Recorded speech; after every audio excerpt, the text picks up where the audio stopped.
일본 전국을 발칵 뒤집어 놓은 급식 사진 한 장. 밥 한 공기, 된장국, 닭튀김 조각 하나가 전부였습니다. 620칼로리로 성장기 아이들을 먹이고 있다는 충격적인 현실. 그런데 바로 옆 나라에서는 어떨까요? 장어 한 마리가 통째로 들어간 장어덮밥, 우동, 파닭, 수제 레모네이드까지. 이게 정말 같은 학교 급식이라고요? 감옥밥보다 부실하다.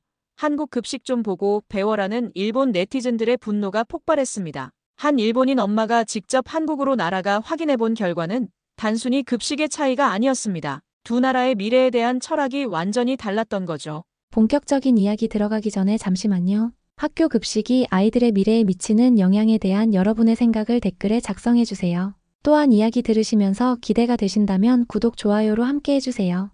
오늘은 그 충격적인 진실을 파헤쳐 보겠습니다. 제가 처음 분노한 건 후쿠오카에서 올라온 급식 사진 때문이었습니다. 밥 한 공기, 된장국, 닭튀김 한 조각, 우유가 전부더라고요. 성장기 아이에게 이게 뭔가 싶었어요. 저희 도시로 급식도 마찬가지였거든요. 하루 급식비가 290엔인데 이 정도밖에 안 나온다니요. 그날 저는 바로 학교에 전화를 걸었습니다. 사카모토 선생님께 따지듯 물어봤죠. 선생님, 이게 정말 아이들이 먹을 급식인가요? 닭고기라고 하기엔 너무 작지 않나요? 사카모토 선생님은 어색하게 웃으며 말씀하시더라고요. 그릇이 커서 상대적으로 닭튀김이 작아 보이는 겁니다. 필요한 영양분은 충분히 갖추고 있어요. 영양분이 충분하다고요? 620칼로리가 아이에게 충분한가요? 시 기준을 충족하고 있습니다. 우리만의 문제가 아니에요. 저는 그때 정말 화가 났습니다. 아이 밥도 제대로 못 챙기는 학교라면 교육은 대체 뭐라는 건가요? 하지만 사카모토 선생님의 대답은 뻔했습니다. 교육부 지침도 있고 예산 사정상 어쩔 수 없습니다. 그날 저녁 저는 인터넷을 뒤져봤습니다. 정말 다른 학교들도 마찬가지인지 확인하고 싶었거든요. 그런데 더 충격적인 게 있었어요. 도쿄의 한 학부모가 올린 사진에는 된장국과 밥손가락만한 구운 생선이 전부였습니다. 일본 온라인 커뮤니티에서는 이미 난리가 났더라고요. 감옥밥보다도 부실하다, 60년 전만도 못하다, 북한에서 주는 밥인 줄 알았다는 댓글들이 쏟아졌어요. 한 네티즌은 국회의원 밥이랑 바꿔라고 비판했죠. 실제로 비교해보니 국회의원들이 국회에서 먹는 점심은 정말 푸짐했어요. 똑같이 세금으로 운영되는데 이렇게 차이가 날 수 있나 싶었습니다. 댓글들을 더 읽어보니 한국 급식을 좀 보고 배워라는 말까지 나오고 있었어요. 저는 호기심에 한국 급식을 검색해봤습니다. 그리고 그때 본 사진이 저를 완전히 뒤흔들어 놓았죠. 장어덮밥, 된장찌개, 김치, 과일까지. 정말 한 끼 식사로 손색 없는 구성이었어요. 그것도 무료라는 거 아니에요? 저는 믿을 수가 없었습니다. 더 놀라운 건 부산 배정고등학교 급식 영상이었어요. 장어 한 마리가 통째로 들어간 장어덮밥, 우동, 파닭, 수제, 레모네이드까지. 일본에서는 직장인도 장어를 쉽게 못 먹는데 학생들이 매주 이런 걸 먹는다니. 영상 속에서는 닭 한 마리가 통째로 들어간 삼계탕, 홍게 한 마리가 그대로 들어간 대게라면까지 나오더라고요. 정말 한국인들이 아이들을 먹이는 것에 얼마나 진심인지를 여실히 보여주고 있었습니다. 저는 그날 밤 잠을 못 잤습니다. 계속 생각이 났거든요. 왜 같은 아이들인데 이렇게 다른 대우를 받아야 하는 건지, 왜 우리 아이들은 이런 급식을 참아야 하는 건지 정말 분통이 터졌어요. 며칠 고민하다가 저는 결심했습니다. 직접 한국에 가서 확인해 보기로 한 거예요. 다행히 한국에 사는 친구 미카가 있어서 도움을 요청했죠. 미카는 10년 전에 한국으로 이주한 일본인이에요. 한국인 남편과 결혼해서 부산에 살고 있거든요. 제가 급식 때문에 고민이라고 하니까 바로 이해하더라고요. 사유리, 정말 와봐야 해. 내가 처음 한국 급식 봤을 때 정말 깜짝 놀랐어. 일본과는 차원이 달라. 미카의 권유로 저는 도시로와 함께 부산으로 향했습니다. 미카가 알아본 바로는 부산의 한 초등학교에서 급식 체험 프로그램을 운영한다는 거였어요. 부산에 도착한 첫날 미카가 저희를 데리고 간 곳은 부산 진구의 한 초등학교였습니다. 급식 시간에 맞춰서 학교를 방문했죠. 급식실에 들어서는 순간 저는 정말 놀랐습니다. 일단 규모부터가 달랐어요. 깨끗하고 널찍한 급식실에 아이들이 질서정연하게 줄을 서고 있었습니다. 그런데 더 놀라운 건 메뉴였어요. 그날 메뉴는 장어덮밥, 된장찌개, 김치, 과일이었습니다. 정말 장어가 한 마리 통째로 들어가 있더라고요. 이게 정말 무료인가요? 제가 급식 담당 선생님께 물어봤어요. 네, 전국 모든 초등학교가 무상급식이에요. 영양사 선생님이 직접 메뉴를 짜시고 지역 농산물을 우선 사용하고 있습니다. 저는 믿을 수가 없었어요. 일본에서는 하루 290엔 내도 닭 한 조각 제대로 나오지 않는데 여기서는 장어덮밥을 무료로 준다니. 아이들이 급식을 받는 모습을 보니 더 감동적이었어요. 모든 아이들이 똑같은 양의 음식을 받고 모두 맛있게 먹고 있었습니다. 잔반도 거의 없더라고요. 미카가 설명해 주더라고요. 무상급식인데도 불구하고 나오는 음식들의 수준이 너무 높아. 김치조차 공장 김치가 아닌 학교에서 직접 담근 김치야. 정말 그랬어요. 메뉴 하나하나가 아이들의 입맛을 고려해 정성껏 준비했다는 게 느껴졌거든요. 심지어 디저트로는 고급 과일인 샤인 머스켓이 나왔어요. 도시로는 한국 아이들과 함께 급식을 먹어봤어요. 처음엔 어색해하더니 곧 맛있다며 웃음을 지었습니다. 장어덮밥을 한 숟갈 떠서 입에 넣는 순간 엄마 이거 정말 맛있어 라고 하더라고요. 저는 그 모습을 보면서 눈물이 날 뻔했어요. 우리 아이가 언제 급식을 먹으면서 이렇게 행복해한 적이 있었나 싶었거든요. 한국은 정말 부유한 나라라는 생각이 들었다는 미카의 말이 정말 공감됐습니다. 급식실을 둘러보니 시설도 정말 좋았어요. 식기부터 하나하나 아이들을 위한 배려가 잘 되어 있었어요. 특히 강제로 밥과 함께 먹어야 하는 우유가 없고 디저트까지 제공된다는 점이 정말 좋았습니다. 내일 또 급식을 먹고 싶을 만큼 모든 메뉴가 다 맛있었고 아이들의 건강을 정말 신경 써서 만든 것이 느껴졌어요. 이게 정말 무상급식이라니. 일본에서는 상상도 할 수 없는 일이었습니다. 급식 체험을 마친 후 저희는 그 학교의 교장 선생님과 만날 기회가 있었습니다. 연세가 지긋하신 분이었는데 정말 따뜻한 미소를 지으며 저희를 맞아주셨어요. 일본에서 오셨다고 들었습니다. 우리 급식은 어떠셨나요? 정말 놀라웠어요. 일본과는 비교가 안 될 정도로. 교장 선생님이 조용히 미소 지으며 말씀하셨어요. 아이들은 나라의 미래입니다. 그 미래를 위해 투자하는 건 당연한 일이죠. 그 한마디가 저에게는 정말 큰 충격이었어요. 짧지만 깊은 울림이 있었거든요. 저는 속으로 중얼거렸어요. 우리는 아이들에게 미래를 맡긴 게 아니라 경쟁과 절약만 강요했구나. 영양사 선생님과도 이야기할 기회가 있었어요. 선생님은 정말 자부심을 가지고 일하고 계시더라고요. 강제로 밥과 함께 먹어야 하는 우유가 없고 디저트까지 제공된다는 점이 정말 좋네요. 아이들이 맛있게 먹는 모습을 보면 정말 보람있어요. 특히 장어 같은 고급 식재료도 아이들이 골고루 먹을 수 있도록 하는 게 저희 목표예요. 예산은 어떻게 해결하시나요? 정부와 지자체에서 지원해주죠. 아이들 급식은 교육의 기본이라고 생각하거든요. 그때 저는 정말 부러웠어요. 아이들을 위한 투자를 아끼지 않는 사회. 급식조차도 교육의 일부로 생각하는 철학. 일본과는 정말 달랐습니다. 미카가 더 자세히 설명해줬어요. 식기부터 하나하나 아이들을 위한 배려가 잘 되어 있어. 내일 또 급식을 먹고 싶을 만큼 모든 메뉴가 다 맛있었고 아이들의 건강을 정말 신경 써서 만든 것이 느껴져. 정성껏 담근 김치도 마찬가지였어요. 단순히 음식이 아니라 정성과 배려가 담겨 있다는 느낌이었습니다. 저는 그때 깨달았어요. 급식은 단순히 배를 채우는 게 아니라 아이들에 대한 사회의 배려와 존중을 보여주는 거라는 걸요. 한국 사회 전반에는 모든 아이가 차별 없이 양질의 교육과 충분한 영양을 제공받아야 한다는 강한 사회적 합의가 뿌리내려져 있었습니다. 그 결과 지금의 한국 학교 급식은 세계 최고 수준이라는 평가를 받을 정도로 놀라운 품질을 유지하고 있었죠. 한국의 급식이 이처럼 뛰어난 이유는 단순히 한 끼의 식사가 아니라 아이들이 정당하게 누려야 할 권리로 인식되고 있기 때문입니다. 일본에서는 급식비를 내지 못하는 아이들에게는 급식을 중단한다는 통지를 보내기도 해요. 실제로 사이타마에서 그런 일이 있었거든요. 그런데 한국에서는 모든 아이들이 똑같이 대우받고 있었습니다. 급식에서 배려와 존중을 느낀다는 게 이런 건가 싶었어요. 일본의 급식이 아이의 권리가 아니라 혜택 정도로 여겨진다는 걸 처음으로 자각했습니다. 정말 충격적이었어요. 한국에서 돌아온 후 며칠 뒤 정말 아이러니한 일이 일어났어요. 도시로 학교 급식에서 금속 이물질이 발견된 거예요. 이게 일본 급식의 현실이었죠. 급식을 먹던 아이가 입에서 작은 철 조각을 뱉어냈다고 하더라고요. 저는 즉시 학교에 연락했습니다. 이게 어떻게 된 일인가요? 급식에 금속이 들어있다니. 사카모토 선생님은 당황한 듯 말씀하시더라고요. 일시적인 사고입니다. 급식업체에서 실수한 것 같고요. 일시적인 사고라고요? 아이들 안전이 걸린 문제예요. 실제로 일본에서는 이런 일이 연달아 벌어지고 있었어요. 조리용 장갑 조각이 반찬에 섞여 있었다가 튀김용 기름에서 벌레가 떠오르는 장면이 확인되기도 했고요. 그릇이 오염된 채 제대로 세척되지 않은 상태로 배식되어서 음식을 전량 폐기하고 아이들에게는 싸구려 콧빵과 검은 콩 몇 알만 준 날도 있었다고 합니다. 그날 아이들은 점심을 굶다시피 했고 학부모들은 배가 고프다는 아이의 한마디에 분노를 감추지 못했어요.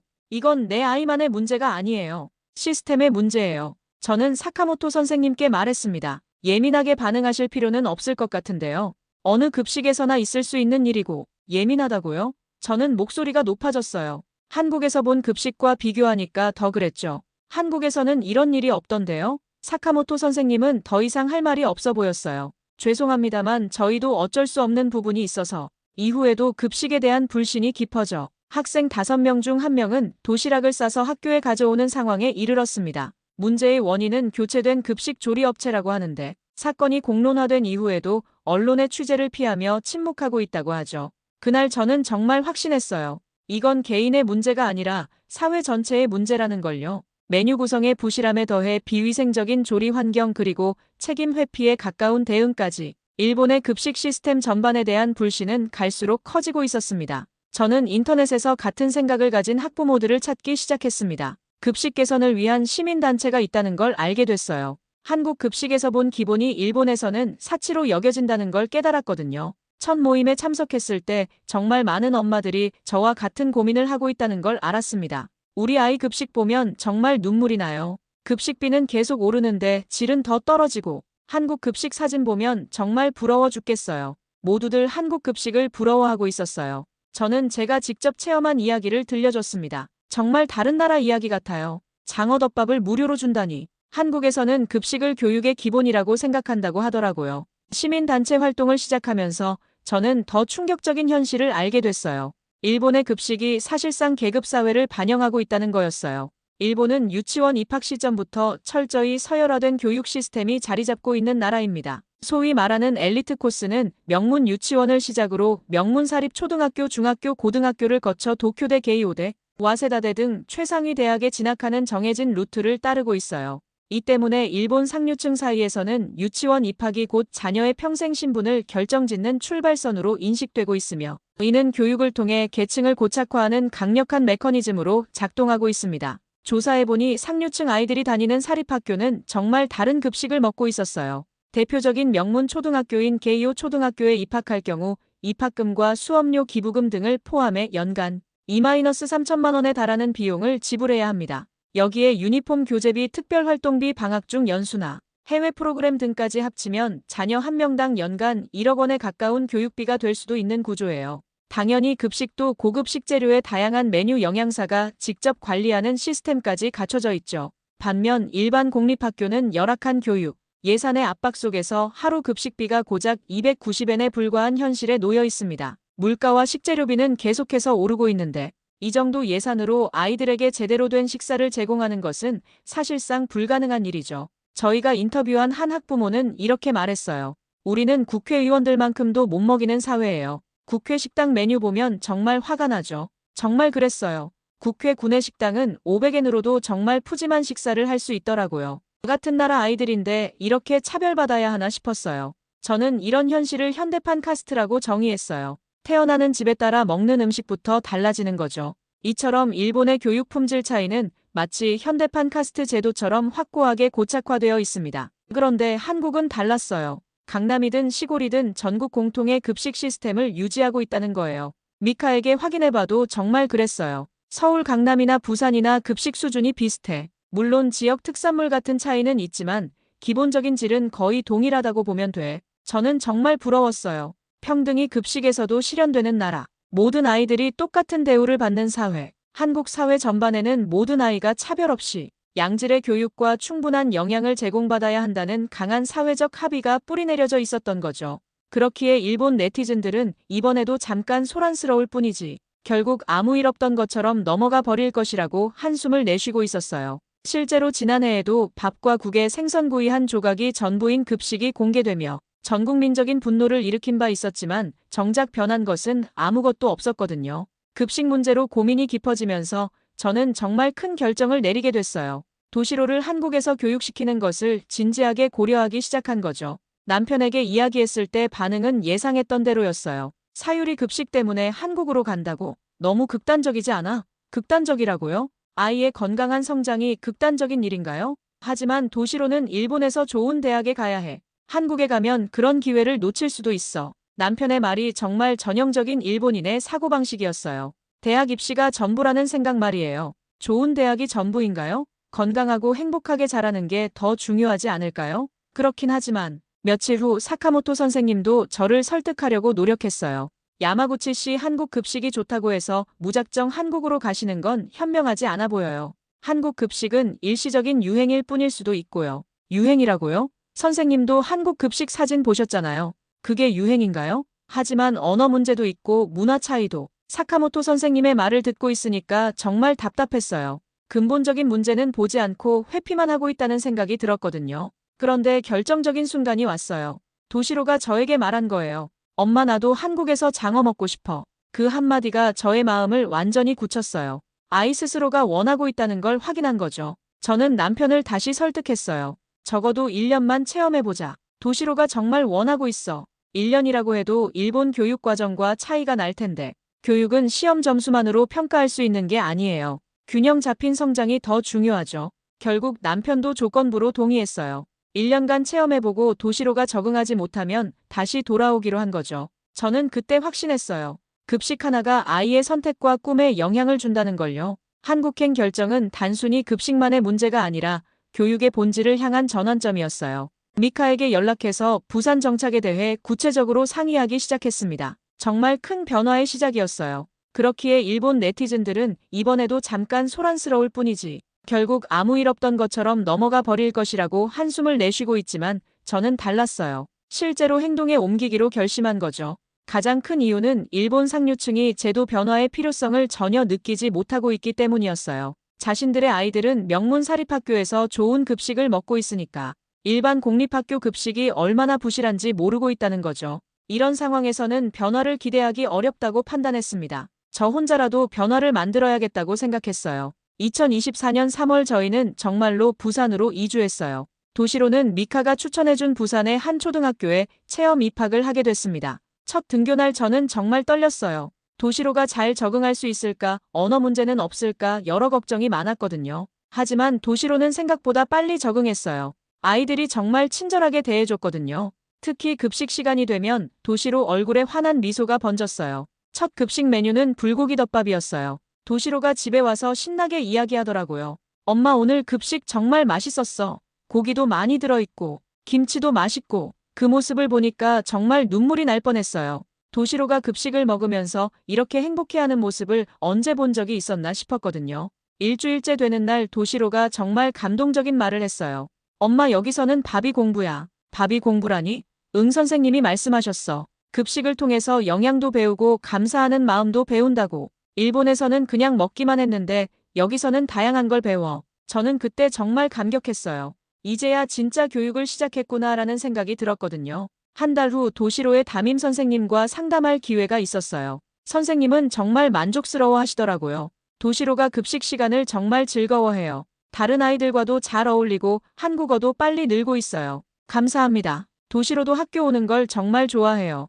급식 덕분인 것 같아요. 아이들은 맛있는 음식을 함께 먹으면서 더 친해지거든요. 정말 그랬어요. 급식이 단순히 배를 채우는 게 아니라 아이들 간의 소통과 공감의 시간이 되고 있었어요. 어느 날 저는 뜻밖의 연락을 받았어요.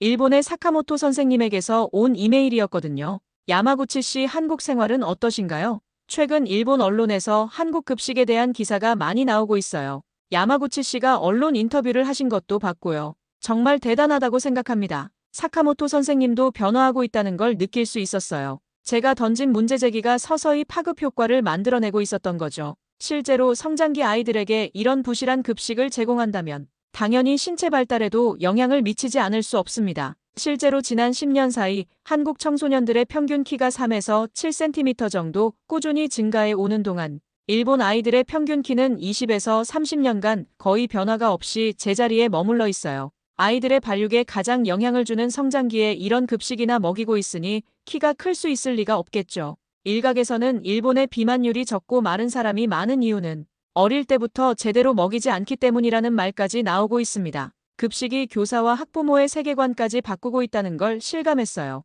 한국에서 도시로와 저 둘 다 성장하고 있었습니다. 한국 생활 6개월 후 저는 일본 언론사의 정식 인터뷰 요청을 받았어요. 한국 급식에 대한 일본인의 시각을 다루는 다큐멘터리였거든요. 인터뷰에서 저는 이렇게 말했습니다. 한 조각의 닭이 아니라 한 마리의 장어를 주는 나라. 그게 한국이었어요. 급식 하나로 이렇게 큰 차이가 날 줄은 몰랐습니다. 제가 가장 강조하고 싶었던 건 단순히 음식의 차이가 아니었어요. 아이들을 대하는 사회의 철학이 다르다는 거였죠. 일본에서는 급식이 개인이 해결해야 할 문제로 여겨져요. 하지만 한국에서는 사회 전체가 책임져야 할 일로 봅니다. 이 차이가 결국 아이들의 미래를 좌우한다고 생각해요. 인터뷰 영상이 공개되자 일본에서 정말 큰 반향이 일었어요. 온라인 커뮤니티에서는 한국 급식 사진들이 계속 화제가 됐고, 급식은 한국의 한 수이다, 일본은 선진국에서 탈락한 것일지도 모르겠다라는 댓글들이 폭주했어요. 몇몇 일본 네티즌들은 일본 급식을 한국 급식과 비교하며 탄식하고 있었어요. 실제로 한국의 급식을 조리하는 영상이 일본 SNS와 커뮤니티에서 큰 화제를 모으며 수백만 조회수를 기록하기도 했습니다. 저는 그때 깨달았어요. 한국 급식이 하나의 국가 브랜드로 승화되고 있다는 걸요. 단순히 음식이 아니라 나라의 가치관을 보여주는 상징이 된 거죠. 몇 달 후 정말 놀라운 일이 일어났어요. 일본의 몇몇 지자체에서 급식 개선 움직임이 시작된 거예요. 저의 사례가 하나의 촉매제 역할을 한 것 같았어요. 사카모토 선생님도 연락해서 말씀하시더라고요. 학교에서도 급식 개선을 위한 논의가 시작됐어요. 야마구치 씨 덕분인 것 같습니다. 도시로는 한국 생활에 완전히 적응했어요. 한국어도 유창해졌고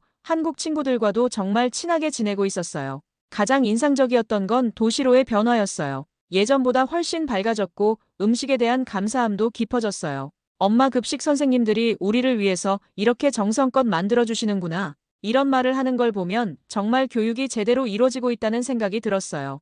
1년이 지난 지금 저희는 한국에 정착하기로 결정했어요. 남편도 결국 한국으로 오기로 했고요. 마지막 장면으로 여러분께 보여드리고 싶은 건 도시로가 한국 친구들과 함께 장어덮밥을 먹으며 웃고 있는 모습이에요. 정말 행복해 보이죠? 학교 급식은 단순한 끼니가 아니라 사회가 나라의 미래인 아이들을 어떻게 대하고 있는지를 보여주는 증거라 할 수 있습니다. 그리고 지금 일본과 한국의 급식이 보여주는 차이는 양국이 나라의 미래를 어떻게 바라보고 준비하고 있는지를 직접적으로 보여주고 있죠. 저는 확신해요. 급식 하나가 바꾼 우리 가족의 인생, 그리고 그것이 보여준 한국의 진짜 모습. 한국은 정말 아이들의 미래를 생각하는 나라였어요. 그리고 저희도 그 미래의 일부가 되고 싶었습니다. 일본인 주인공의 시선에서 본 미래의 기준. 그것이 바로 한국이었습니다. 여기까지 시청해주셔서 감사합니다. 구독, 좋아요 잊지 마세요.